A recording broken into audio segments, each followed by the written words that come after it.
दोस्तों आज की कहानी है अधूरी ख्वाहिश अभी भी बाकी है। दोस्तों कहानी शुरू करने से पहले अगर आपने हमारे चैनल को सब्सक्राइब नहीं किया है तो सब्सक्राइब कर लीजिए ताकि आपके पास पहुंचे हर नया वीडियो सबसे पहले। सरिता जी अपना सामान बांध रही थी। जैसे ही खबर दोनों बेटे और बहुओं को हुई झट से माँ के पास जा पहुँचे। माँ कहाँ जा रही हो बिना बताए? बड़े बेटे अकील ने पूछा। बेटा सब्र कर, बता कर ही जाऊंगी पर पूछ कर नहीं। सरिता जी ने सामान बांधते हुए उत्तर दिया। माँ छोटी छोटी बातें तो घर परिवार में होती रहती हैं, ऐसे इस उम्र में ऐसे घर छोड़कर कौन जाता है? छोटे बेटे निखिल ने कहा। मेरे घर से जाने पर तुम लोगों को मेरी उम्र का ख्याल आ गया, पर जब इस घर में साए अनसाए मेरा अपमान होता रहा तब तुम लोगों को मेरी उम्र का ख्याल नहीं आया। शांत स्वभाव की सरिता जी ने ऐसा जवाब सुनकर सब हैरान हो गए। माँ को तो बस वो सुगुन कम देने वाली बात बुरी लगी है, बस उसी बात का बतगड़ बना रही है। छोटी बहू आरती ने कहा। सी बहू, कुछ कहने से पहले सोच तो लिया करो। तुम्हें इस घर में ब्याह कर आए 5 साल हो गए। क्या तुमने मुझे और सासों की तरह कहते देखा है? मैंने तुम दोनों बहुओं को बेटियों की तरह रखा। कम से कम तुम अपनी बात सही करने के लिए मुझ पर तो झूठा इल्जाम न लगाओ। सरिता जी ने उत्तर दिया। पर माँ, तुम कहाँ और क्यों जा रही हो? अकील ने प्यार से माँ का हाथ पकड़ते हुआ कहा। माँ, लोग क्या कहेंगे कि बाबूजी के जाने के बाद हम तुम्हारा ध्यान नहीं रख पाए? निखिल ने कहा। वाह बेटा, अभी भी तुम्हें लोगों की फिक्र है। तुम चिंता मत करो, लोग 2-4 दिन बात करके चुप हो जाएंगे। मैं हिमाचल प्रदेश के एक पहाड़ी स्थान पर जा रही हूँ।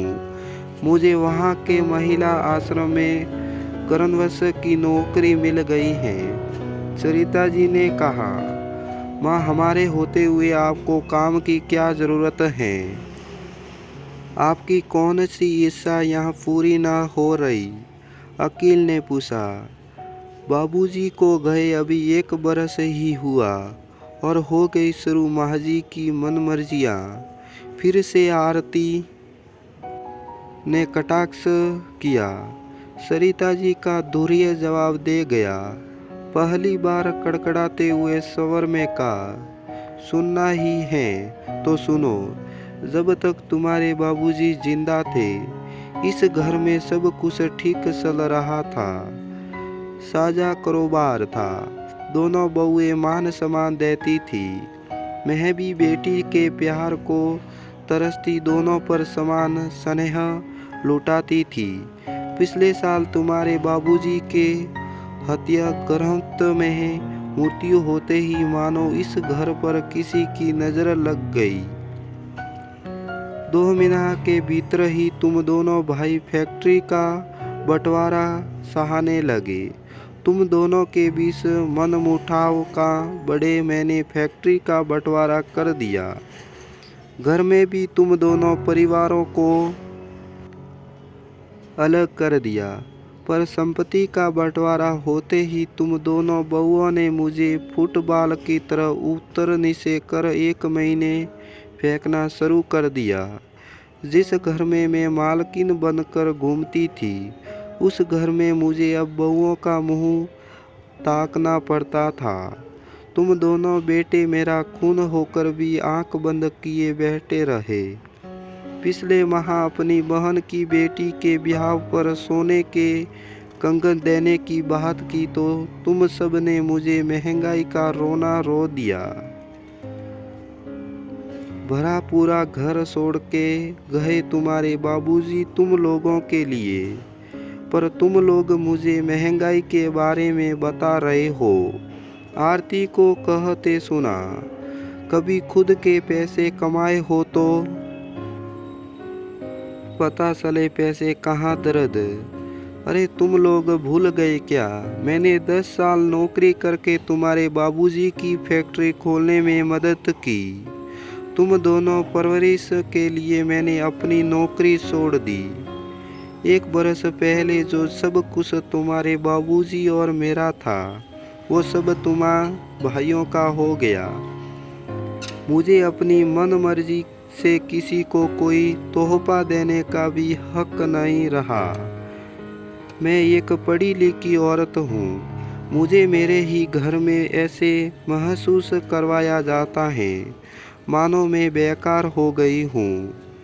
अभी मेरी उम्र सिर्फ 52 वर्ष है, न जाने आगे कितनी उम्र पड़ी है।